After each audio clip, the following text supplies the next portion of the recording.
Well, I just want to welcome everyone to the first class of the May Advisor Ambassador Program. My name is Zach Hewells, and I work in the Marketing and Communications Department at the NAFA Home Office. I am in my home office today, though, and I'm sure a lot of you are, may or may not be as well.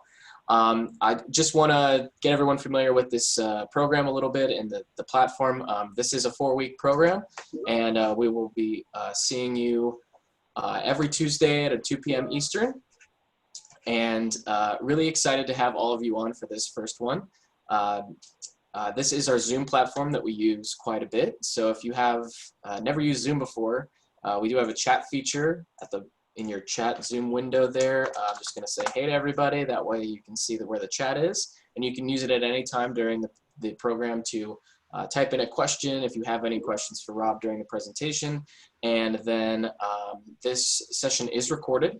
So if you would like to get the recording, you just reach out to us at recruitment@nafa.org, and we'd be happy to pass it along after the presentation has concluded. But I'm very excited to welcome back Rob Landgraf. He has presented with us before. Rob is from the Rochester, Minnesota area, and he works with RSM Wealth Management. He's up there doing helping people out with their tax strategies and just their long-term goals with tax management and investing strategies as well. So really happy to have his insight with us today and helping out with prospecting, exceptional prospecting practices. But I'm just going to turn things over to Rob because it's really exciting to have him back. So Rob, take it away, man. Hey, thanks so much, Zach. You can hear me okay? Yes. Yes. All right, so I'll address Nate's question from earlier. I am not at a lumberyard. I'm not at Home Depot. I am actually at my wife's bridal salon. This is her office because I have a 3-year-old in my home office, and 3-year-old people are not forgiving when it comes to doing web meetings. So I decided to relocate for today's call. It was great, though, because I got up. I got dressed up. I got a suit and tie on, which hasn't happened in about 6 weeks. I've never had a beard before, so I did some trimming so I didn't look like the vagrant that I've been looking like over the past couple of weeks. I walked downtown. I got some coffee, and it almost occurred to me like, oh, there's still a world spinning around us. And that's going to be some of my comments today of prospecting practices. I'm going to let you guys decide whether they're exceptional or not. I don't want to be the judge of that. But did want to give you some insight of how I view the world. I am kind of a spoiler alert. I'm a low-tech guy. I'm a human touch guy. And I'm going to suggest there's room for some of that human touch. We need to do it differently with what's going on today. But just to solely rely on technology, I think, is maybe doing ourselves a disservice and our clients a disservice. So we're going to talk through how we might use today's environment and just kind of go back to some basics, some blocking and tackling. Okay. So again, Rob Landgraf, I live and work in Rochester, Minnesota. I work for a registered investment advisor that primarily helps clients with financial planning strategies. We're tucked actually inside of an accounting firm. And that provides a unique environment just because every question we ask of clients or everything we ask of ourselves and how we're going to work with clients is what's the tax ramifications of that. And we also have, the added, I don't know if it's not a good or a bad thing, but challenge of working with tax professionals, which, hey, it's a really good thing, but also can present some challenges along the way. So let's move forward with today's call. First, I want to give you an update from the state of Minnesota from a NAFA standpoint. So NAFA is sponsoring this program. I have been fortunate enough to be a NAFA member since 2009 and came to find out there's a lot of things that NAFA can do for me as an advisor. It was professional development early on in my career. It was the ability to network with peers and colleagues to find out what everybody else was doing, gaining best practices. But then I came to understand there's also a government relations component of NAFA where we as an association are going to our national and state legislatures and advocating for the role we play within our clients' lives, advocating for our industry to make sure that we're still in an ongoing basis being in a position to provide good products, provide good advice to our clients to make sure that we benefit them in the end. One of the things we identified in Minnesota was, and this is probably typical across the nation, but in Minnesota, we found that the medical release turnaround time was getting longer and longer. So if we think of life insurance applications, if we think of disability income insurance applications, where maybe it used to be a couple weeks, was now 4, 5, 6, 8 weeks long.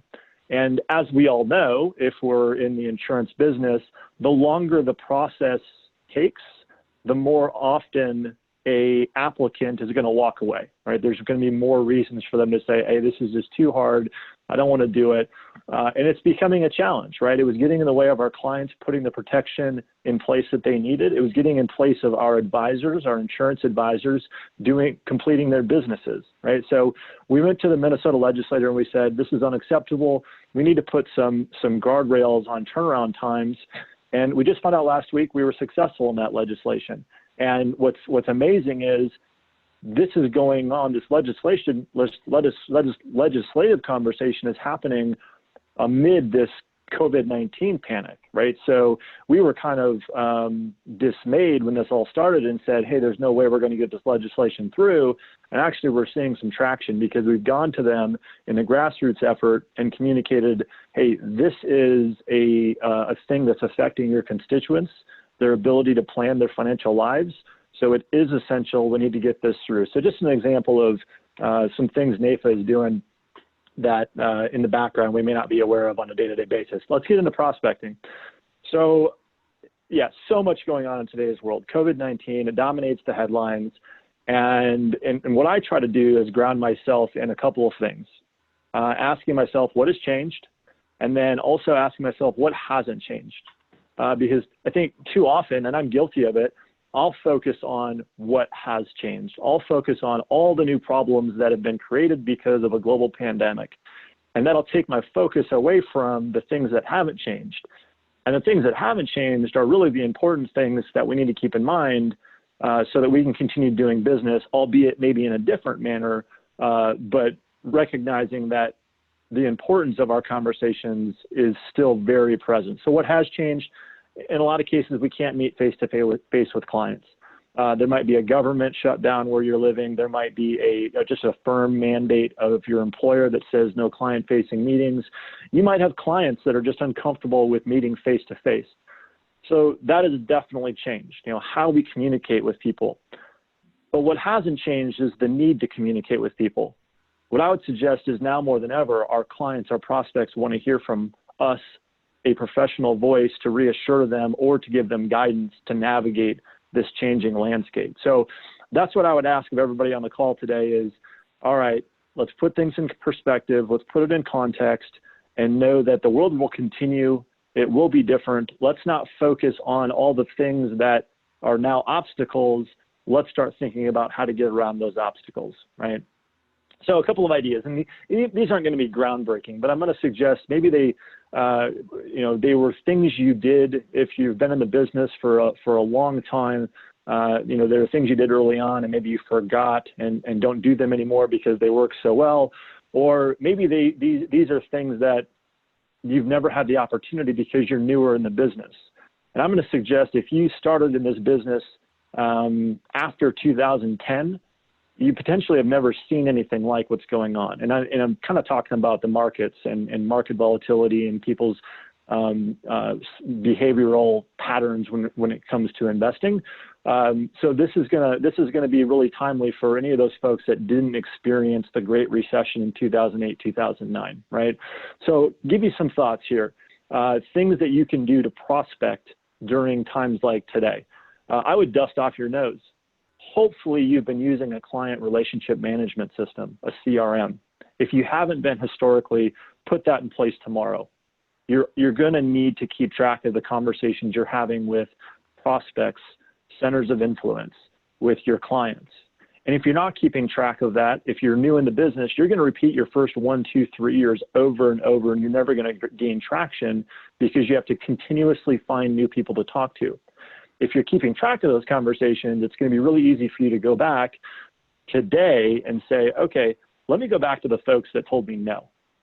And I might have a conversation with those folks and reach out and say, hey, to those folks that didn't have time to meet, that just blew me off 2 years ago, they have plenty of time to meet today.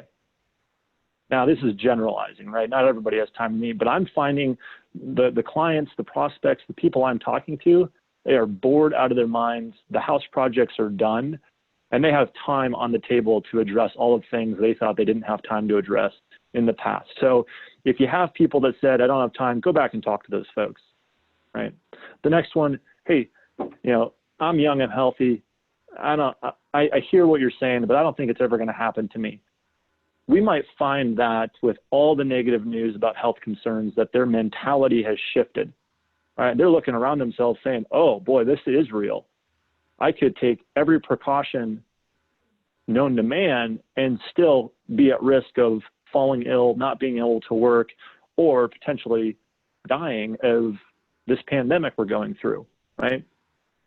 Another no I've heard is, hey, I know this is important, but it's just not in the budget right now.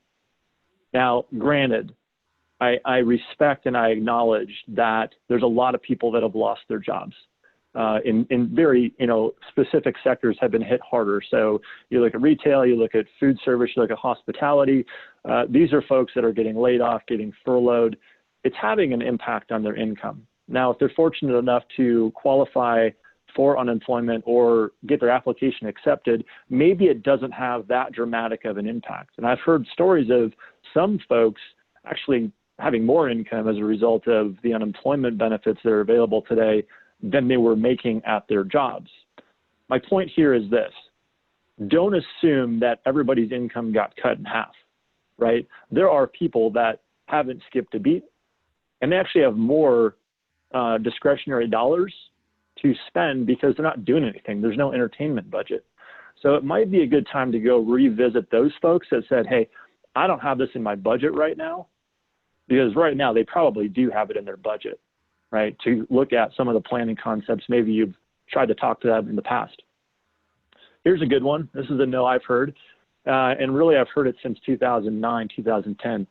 My investments are doing just fine. I don't see any reason why I would pay someone.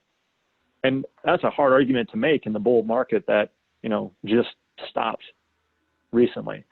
Their perspective might be a little different right now. They're probably looking at 10, 15, 20, 25% valuation losses in their portfolios, and they have no idea what to do about that. Their gut reaction is going to suggest just going to cash, the absolute wrong thing they should do at this time. They might be open to a conversation now where they weren't open to one in the past. The next one is, I don't think things will ever be that bad. I'll just stay the course. Well, this is unprecedented. You've heard the story. Things are that bad. Now is the time to plan for the future. The world is not ending, right? We need to reassure folks of that. It's going to look different going forward, but there's still a reason we need to plan for the next time this happens, right? Financially speaking. And then lastly, I'm working with someone. That's an important point. I started my career in 2007, so I went through 2008, 2009, right out of the gates. And I didn't find that to be a challenging time. One, because I was so naive and I didn't know how challenging it was for folks. I was 25 years old and I didn't really get it. But the other thing I noticed is people were willing to talk to me. And the reason they were willing to talk to me is because A, they didn't have an advisor and they truly didn't know what way to turn. And they wanted guidance to get through that 2008, 2009 market recession. But the other reason they were willing to talk to me is because their advisor they were currently working with was not calling them or not returning their phone call. Now, what I'm not suggesting is to tear down other advisors in the light of your prospects or clients. But what I am suggesting is to acknowledge that there are advisors out there that are not contacting their clients. And that presents an opportunity for you to reach out to those folks and to be a trusted resource and provide them with the information that they're so desperately craving, right? So if you've ever heard I'm working with someone, don't automatically assume that relationship is still intact, because there's a real possibility that they're not hearing from their people. I can, again, speak to this with the last recession, and even with this one, these are the times where client acquisition ramps up, because they're not hearing from anyone else on the things that they want to hear about. Also go back in your CRM or your past conversations and revisit your maybes. Time is on your side here. You have time, presumably. More importantly, they have time. So don't take to the excuse of, man, I don't have time to address this right now. I believe everybody has time right now, most generally speaking, right? Reach out and be a resource to those folks. And again, this speaks to, don't assume they're getting information from other sources, even if they were working with someone else. Provide resources. There's plenty of stuff to talk about. There's plenty of things to provide a perspective on that they may not be getting elsewhere. Let's not forget about our existing clients. For those of us who have been in the business for a long time, we've got presumably a number of clients that have been working with us. These are going to be a great resource from a prospecting standpoint. And I'm going to approach this from two lenses. The first lens is that the client themselves and gaining wallet share or gaining additional business from those folks. And then the people the clients know, right? So, their friends, their family, their acquaintances. There's two things going on, and we can't ignore either one of them. So the first thing, get calling, right? They're waiting to hear from you. They want to hear from you. This is not about you solving the world's problems. This is about checking in, listening to their concerns, reassuring them, and then providing perspective as it's appropriate. Being sensitive to, some people are really freaked out there. That shouldn't stop you from reaching out. It shouldn't make you afraid to have that conversation. I've found in the last 8 weeks that every time I reach out to a client, they thank me, they feel better about it because they certainly don't know what to do, and they just want to know they're doing the right thing. And they want to know that I'm confident in the strategies that we have put in place that are they're still making sense even in light of these uncertain times. How about current clients revisiting some of those ideas that were never implemented? I've got a list a mile long of recommendations that I've made for clients that for whatever reason, we did not follow through with, right? This would be a great time to look at those opportunities for clients and go back with them and say, okay, let's focus on, now that we have time, we have the resources to address these things, implementing some of those things that we had talked about that we didn't implement. And then from the other lens, how to gain introductions. And so it's not necessarily soliciting referrals, but presumably these folks are talking to their friends and family about these things. They're talking about market volatility. They're talking about losing their jobs and then losing their employee benefits packages and now needing to go find other resources. So these folks certainly can gain us introductions, and it's okay to ask, right? Let's be professionals. Let's get that permission to be introduced, to be a resource for the people that they love and care about. Do the same thing with centers of influence. There's plenty of stuff to talk about here. And these folks, I would suggest, need conversational currency for their clients. So if I think of estate planning attorneys, I think of business bankers, I think of private bankers, I think of CPAs. Their clients are asking them for, I would say, a commentary on all the things that are happening, right? So we have the Secure Act. I don't remember what that was. It was so long ago.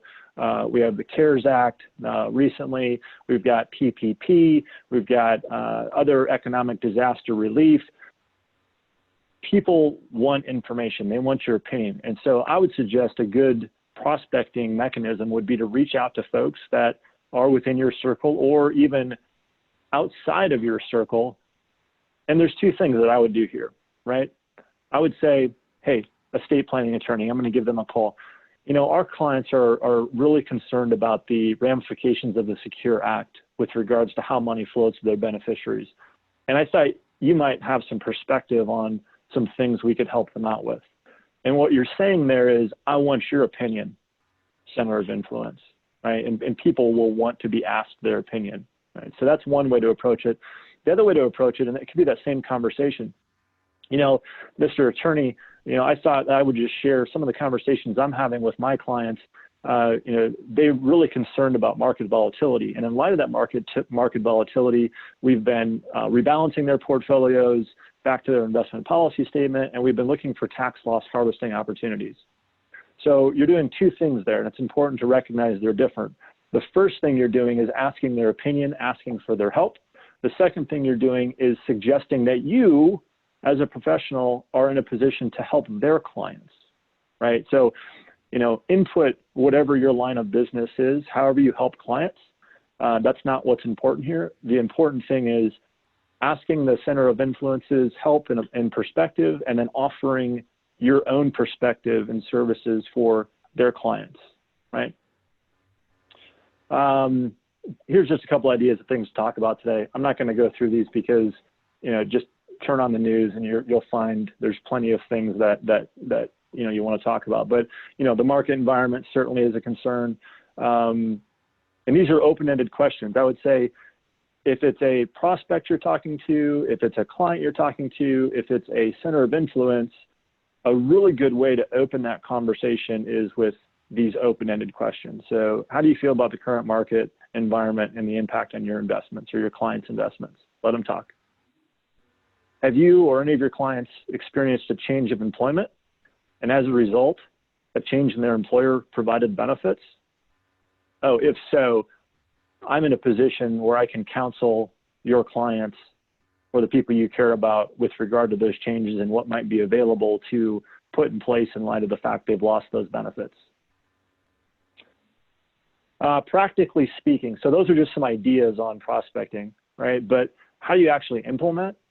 Run it like a business. Run your business like a business. I'm guilty of not doing that. I need to constantly remind myself, this is a business. I need a regiment during the day.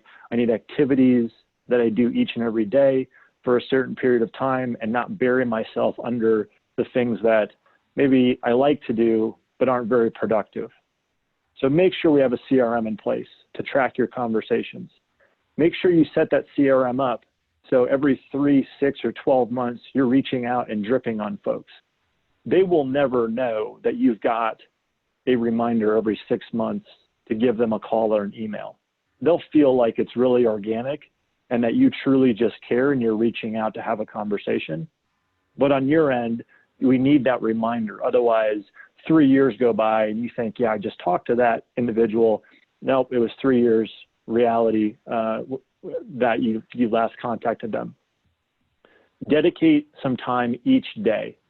Now, this time is going to differ with regard to how long maybe you've been in the business. If you have only been in the business for months, a couple of years, more of your day, more of your week should be spent on prospecting. And truly, you should have the time to do that because presumably there aren't as many servicing activities that you're spending your time with regard to your business. If you've been in the business longer, though, and let's just pick 10, 15 years, that doesn't mean, hey, I never need to prospect. That just means you might spend less time and be more intentional about those prospecting efforts. I would argue that even if you're a 30-year veteran, prospecting still needs to be a very important activity that you put in your day-to-day operations.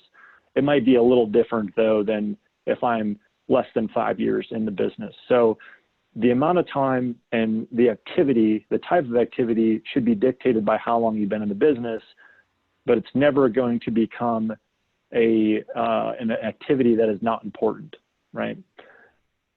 One thing I found helpful also is to evaluate my day-to-day activities and eliminate any non-essential stuff. And I've really caught myself doing this in the last 8 weeks. Once a day, I'll jump onto the Johns Hopkins coronavirus COVID-19 dashboard just to see how many new people have been infected and how many people have died and how many people have recovered. And I realized that that's not a really productive use of my time from a business standpoint. And so that's an example of I've eliminated that, right? I might do it at 9 p.m. when I'm at home and the kid's in bed. But during working hours, I am not doing things like that. The things I'm doing is calling prospects, calling clients, calling centers of influence, having web meetings with clients. Anything that's revenue generating, that's my workday. Anything else, it doesn't happen during my workday. And I need to be constantly diligent about that because I I have a habit of just getting distracted, and that's not good for anybody. So with that, I'm gonna open it up to see if anyone has any questions, thoughts from the group. Thanks so much, Rob. Really appreciate it. As Rob said, do have some time for questions. I'll remind everyone that the chat box is located at the bottom of your Zoom window. If you do want to ask them any questions, you can do so here.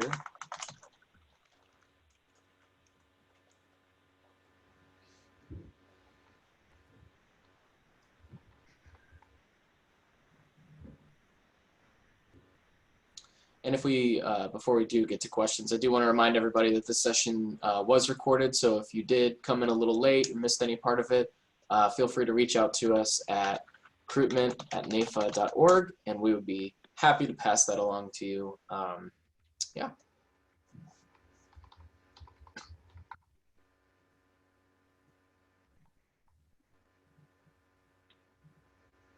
All right. Well, Zach, I'm going to put my my cell phone was on the screen. I'm also going to flash my email on the screen here. If anyone has any one-off questions, don't hesitate to reach out. I'd be happy to talk through kind of my experience and my perspective. So hold on one second. I'll share this. Sure. And Nate, since you're on with us with video and everything, do you want to go ahead and ask your question out loud? That's fine. Any particular CRM programs that you have any recommendations for? Or what programs do you use? Yeah, I mean, there's two things here. If you're if you're part of an organization, a larger organization, you're probably not going to have the flexibility. That's going to be dictated upon you of what CRM you can use. If you are an independent advisor, or independent insurance provider, or financial advisor, you're going to be able to go out and pick and choose. I don't have a lot of experience. I work in an environment that it's chosen for me, and so I'm probably not a good resource. But I do know there are some that are not terribly expensive. They're cost effective. The main thing is I wouldn't say worrying about the one that is the best. It's putting one in place and using it diligently. It's garbage in. The thing I would say, Nate, about that is a garbage in, garbage out, right? If you have a CRM program that all you have in there is a name and a phone number, and you don't put in, hey, I talked to Dave, and Dave's going on vacation to Texas with his family, and then the next time I talk to Dave, I don't ask him about that vacation, with his family in Texas. That's where CRM is really powerful. It's because what it's going to do, it masks I'm not saying this is you, but it masks my not paying attention. And it makes me appear genuine. Not that I'm not genuine, but I forget a lot of stuff. And so I'll keep track of every conversation. I'll go back to the last time I talked to the client, and there's a little nugget there I'll pick up. I'll come back the next time and I'll say, hey, how was that? I know you did that sailing trip. How did that go? And from a client's perspective, it's really organic, and they're so happy and surprised that I even remembered that. They don't even know that I'm just reading it off of a screen. So the point is, don't get hung up on which CRM. I'm sure that there's some web-based ones out there that don't require infrastructure or you're downloading applications. Just use one, right? Okay. And Rob, another question. Some of your activities that you do on your regimen, just for prospecting, are there some that you do daily or just more often than others? So I was always taught that I need 5 prospecting activities. And so if I think back on what those were, it was the Chamber of Commerce in my local area. It was it was a fraternal organization. It was maybe something that I enjoyed doing personally. And all of them were things that I had a passion for. Right. So the types of activities are not so important. What's important is that you have a passion for them, because then it will be genuine. If you join, or if you go down a road of prospecting thinking that it's going to net you great returns, but you don't have some type of personal connection, people are going to sniff that out. Right. They're going to know your ulterior motive is only business seeking, which it is business seeking. But if if they realize that, oh, you're really passionate about whatever XYZ organization, and you're giving of your time and you're giving of your talents, the business will come your way. So all I would say is there needs to be probably 5, depending on how long you've been in business. If you're early on, pick 5 things. And the reason you pick 5 things is because one of them will dry up and the other one will carry you through. And then that one will dry up and another one will carry you through. It's diversification, right? It's the reason you don't invest all in one thing. So pick 5 things that are important to you.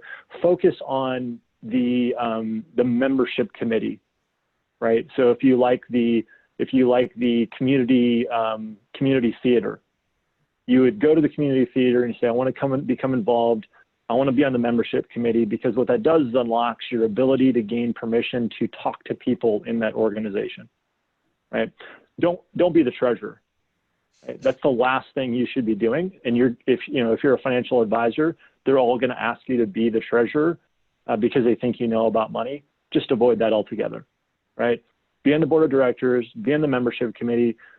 I would ask myself, where are the people? Just go wherever the people are, because you just need to be having conversations. The point is not that everybody in that organization is going to become your client. The point is you need to be having that conversation over and over and over and over again, because either they or someone they know will become your client. And then the other thing is every day, prospect every day. Maybe it's 20 minutes, maybe it's 5, maybe it's 2 hours. There's got to be a time block every day. Awesome.